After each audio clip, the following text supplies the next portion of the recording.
petit Yaël avait bien grandi. Désormais, il était devenu un formidable jeune homme. Contrairement à beaucoup de garçons de son âge, ses parents ne lui permettaient pas de se rendre au bord de l'eau. Il n'avait d'ailleurs pas encore vu la mer. Pourtant, lorsqu'il fut bébé, sa famille habitait une chaumière. Son père était un pauvre pêcheur. Mais un soir, en rencontrant une sirène dans le lac d'Is, la vie lui sourit. Elle lui donna une pièce d'or magique qui le rendit riche avec sa famille. Mais en retour, elle voulut s'acquérir Yaël. Son père le protégea et lui échappa de justesse. C'est alors qu'ils quittèrent leur chaumière pour acheter une maison à Camorra. Celle-ci se trouvait en retrait de la mer. Yaël sera loin de l'eau. La sirène ne pourra pas nous l'enlever, pensa Erwan, son père. Comme ses frères et sœurs, Yaël étudia à l'école du village. C'était un écolier sage qui comprenait rapidement les problèmes que lui soumettaient ses professeurs. Quand il eut 18 ans, il déclara à ses parents: « Depuis que je suis né à Britannia, je n'ai rien vu d'autre en dehors de Camorra. Je ne connais même pas la mer. Je veux voyager, naviguer, surtout pas, » coupa Paola, sa maman. « Et pourquoi ?» s'étonna Yaël. Sa mère avait répondu sans penser aux conséquences d'une telle question, qui la mettait dans l'embarras. La mer est aussi dangereuse que belle. Sur Terre, il y a beau avoir des tempêtes, nous survivons. Ce qui n'est pas le cas quand tu en croises une en pleine mer. De plus, s'il t'arrivait malheur, je ne m'en remettrai pas. Promets-moi de ne jamais aller à sa rencontre. Je te le promets, rétorqua Yaël, et son bon cœur. Quelques jours plus tard, Yaël fit ses adieux à ses parents. Il monta sur un cheval et visita l'arrière-pays. Il traversa le village de Melona, rencontra des elfes, des fées, des korrigans. Il était heureux. Un jour, en longeant le bois de Brocélianda, il entendit le cri d'un oiseau. Il descendit de son cheval et s'approcha d'un épervier. Le malheureux, attiré par un appât, il s'était pris la patte dans un piège à renard. « N'aie pas peur, » dit Yaël. « Je vais te libérer. » Le jeune homme ouvrit la terrible mâchoire métallique et saisit l'épervier dans ses mains. Il l'inspecta de plus près pour ajouter: « Tu as juste une légère blessure. Dans 2 ou 3 jours, tu voleras comme avant. En attendant, je vais prendre soin de toi. » Durant quelques jours, Yaël soigna l'oiseau et le nourrit de graines et de petits mammifères. Rapidement, l'épervier retrouva ses forces. Au moment de s'envoler pour rejoindre ses proches, il remercia son sauveur et lui déclara: « Homme, tu m'as sauvé la vie. Tout autre que toi m'aurait abandonné à mon triste sort. Je vais donc t'offrir un présent pour te remercier de ta sollicitude. » « Oh, ce n'est pas obligé. »« Si, c'est naturel. À partir de maintenant, tu auras la faculté de pouvoir te transformer en épervier, dès que tu le souhaiteras. » « Oh, merci à toi, noble oiseau. De là-haut, Britannia doit être encore plus beau. Si l'on met de côté les dragons qui transportent les Britanniens, le ciel demeure bien moins dangereux. » Heureux de son nouveau pouvoir, Yaël se remit en selle. Son voyage l'amena à Vanna. Il s'arrêta dans un hôtel qui faisait face au palais du roi. De sa chambre, le jeune homme contempla l'édifice royal quand soudain, son regard croisa les yeux d'une jeune fille belle comme un ciel d'été. C'était la princesse, qui demeurait toujours célibataire. Un détail dont ignorait Yaël. De sa fenêtre, la jeune fille remarqua qu'il l'observait. Timidement, ils se dévisagèrent. Et puis, allez savoir pourquoi. L'amour ne se commande pas et les plus grandes histoires prennent naissance parce qu'elles ne sont pas voulues. Un fils de pêcheur ne s'accordait pas avec le cœur d'une princesse. Et pourtant, Yaël souhaitait approcher la jeune fille. Mais comment faire? Les gardes ne l'autoriseraient jamais à rentrer dans le palais.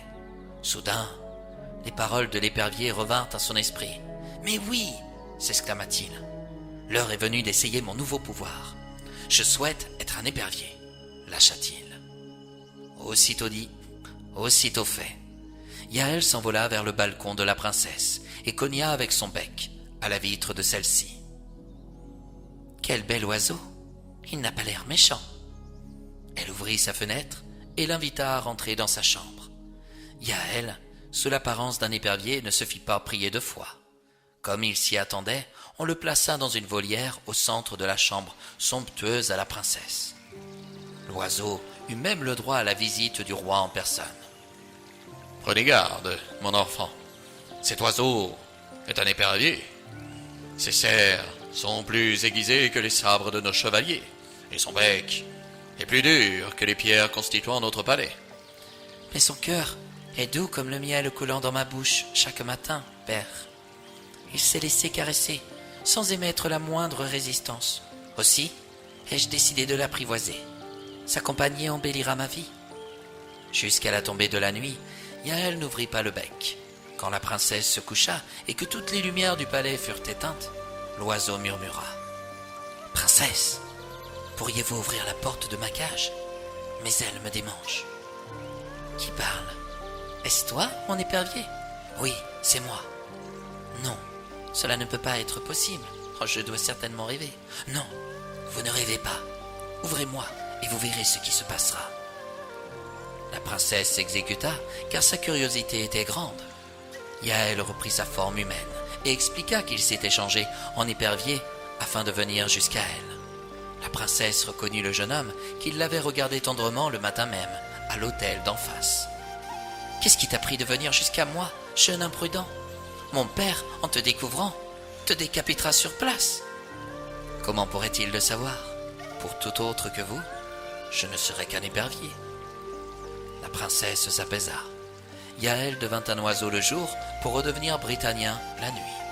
Ce jeu plaisait à la princesse, car sa vie, au palais, demeurait monotone. Elle s'accommodait si bien de sa présence qu'elle ne sortait plus de sa chambre. Au bout d'une semaine, cela inquiéta le roi. « Ma fille, depuis que vous possédez cet oiseau, je ne vous vois plus. Serait-ce sa compagnie qui vous éloignerait de moi et de la cour? » « Oui, père, affirma-t-elle. »« Très bien. À la vue du contexte actuel, je me dois de le chasser de mon palais, » acclama le roi. « Oh non, supplia la princesse. Ne me l'enlevez pas. Cet épervier est mon seul ami. » Un ami? Que me chantez-vous? Devait-elle avouer son secret? Accepterait-il de savoir qu'elle l'avait trompé? Tant pis. La princesse prit le risque de tout lui dire. Cet épervier est un jeune homme qui m'aime et qui s'est transformé en oiseau pour m'approcher. Comment? Je ne peux tolérer un étranger dans mon palais sans mon autorisation. Il m'est hors de question à ce que vous le gardiez plus longtemps. Garde! Transportez la volière dans mes appartements et surveillez-la. Ainsi avait parlé le roi. Or, sa fille ne revint pas dans les soirées qu'il organisait en son honneur. Privée de son ami, elle se laissa dépérir. Au bout de quelques semaines, son état s'aggrava. Son père vint à son chevet, inquiet. « Votre épervier vous manque à ce point? » « Ce n'est pas lui qui me manque, mais le jeune homme qui en a pris sa forme. »« Est-ce une manière de me demander si vous voulez l'épouser? » ?»« En effet, je suis certaine que cela me sauverait, avoua-t-elle. » Comprenant qu'il n'avait pas le choix, le roi libéra Yaël et ordonna le mariage de sa fille. Hélas, cette union ne rendit pas tout le monde heureux. Le fils du roi d'Eternitia était tombé amoureux de la princesse de Vanna. Ne supportant pas le fait que sa bien-aimée puisse aimer un fils de pêcheur, pour se venger, il rechercha l'amitié de Yaël et lui proposa un voyage en mer. Le nouveau gendre du roi accepta cette sortie avec joie.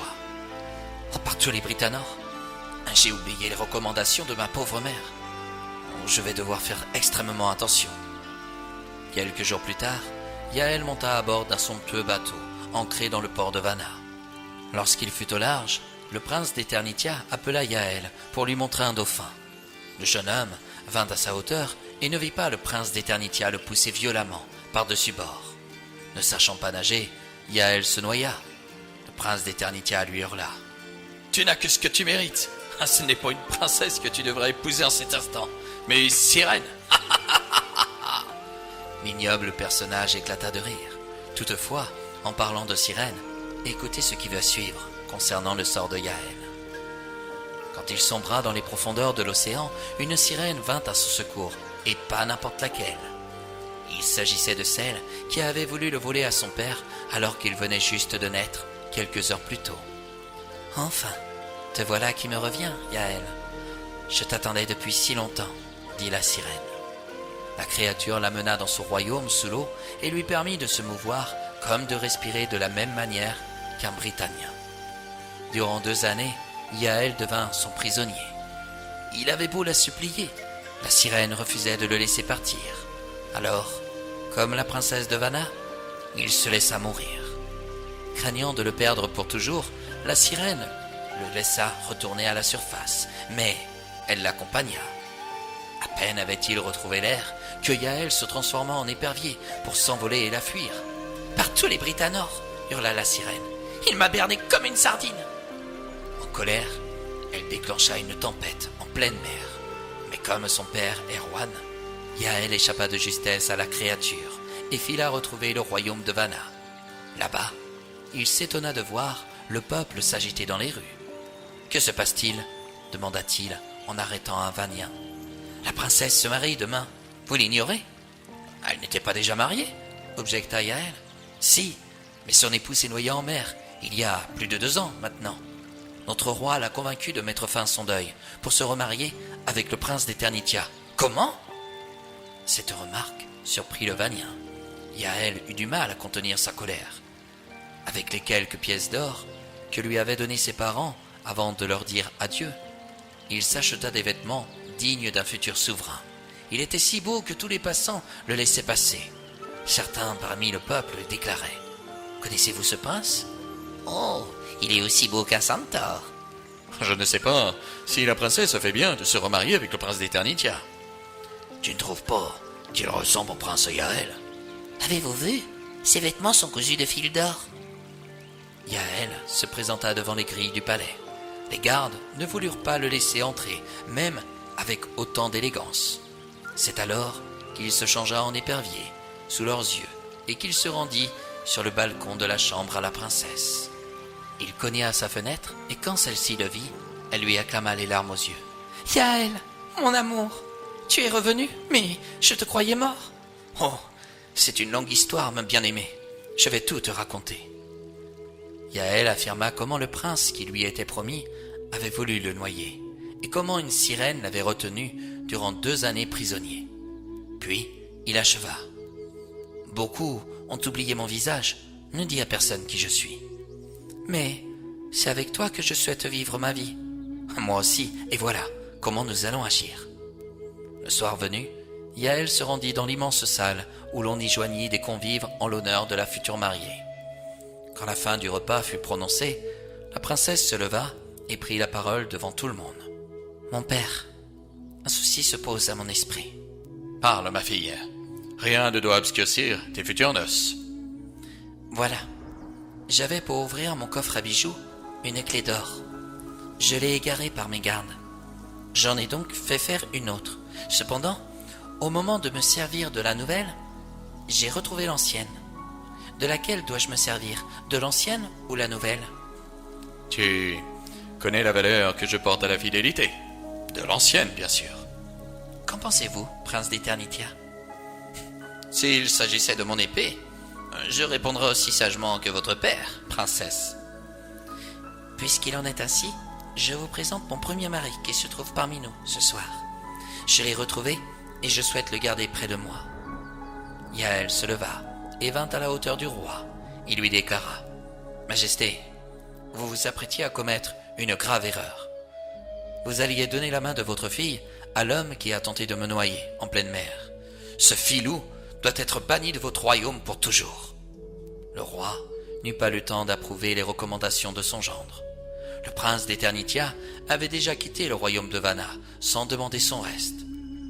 Et c'est ainsi, mes chers amis, que nous arrivons à la fin de cette histoire. Yaël put vivre heureux et en paix aux côtés de son épouse. Il en profita pour retrouver son père à Camorra. Sa mère n'avait pas survécu lorsqu'elle apprit sa disparition en mer.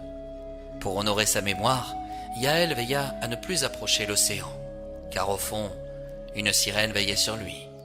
Elle attendait toujours ce fils qu'elle n'avait pas eu.